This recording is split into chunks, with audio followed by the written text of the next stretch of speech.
Mystery. For good and ill, humans are curious beings, and we are overwhelmed with a need to know.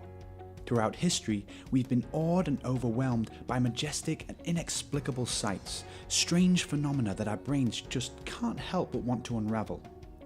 Curiosity has taken us to the moon, and it can improve your life immeasurably because curiosity isn't just an urge, it's a tool that you can learn to use effectively.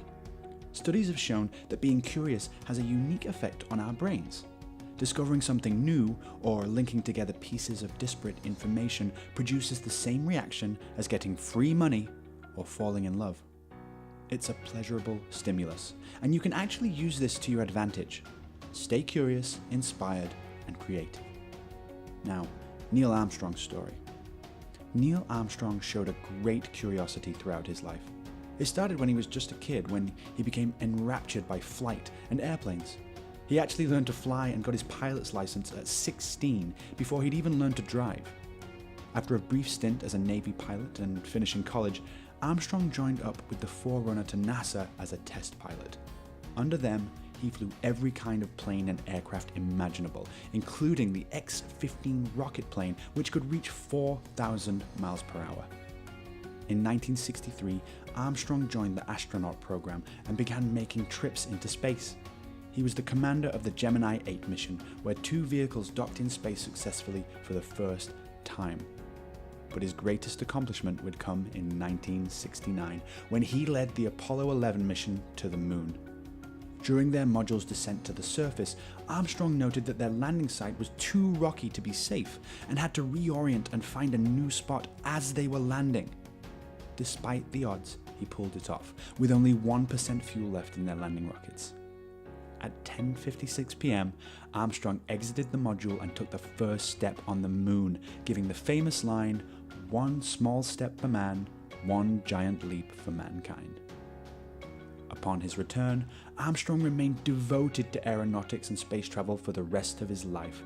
Even after stepping on the moon, he still wanted to see what was beyond. Now here's some tools and tips. The lesson for the day is to stay curious. Don't be content with letting a mystery stay a mystery.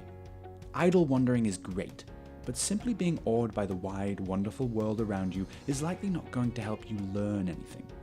Be awed, but let your awe become the first step to understanding. Here are some ideas on how to stay curious. Pursue your interests. Dig deeper into whatever topic you find the most stimulating. Let yourself fall down whatever intellectual rabbit hole you come across. Seek consultation. Look to the experts, or at least those more knowledgeable around you, for information. They may be happy to teach you. Get lost in the library. Wander through the shelves of an actual library with no plan. Scan the titles of books. Pick up anything that piques your interest and inspires you. Explore new things. Try and gain a basic understanding of a wide variety of topics, even if it's something you're not particularly interested in. Have at least a passing knowledge of how it works. You never know what creative connections your brain could make. You come from a long line of people who yearned to understand everything around them. Carry on their mission. There are big questions still out there like, what is the meaning of life, the universe, and everything? And how are even ugly dogs somehow cute? You could be the person to answer these burning questions. You're just looking at ugly dog pictures now, aren't you? Good. You're already curious. Keep it up.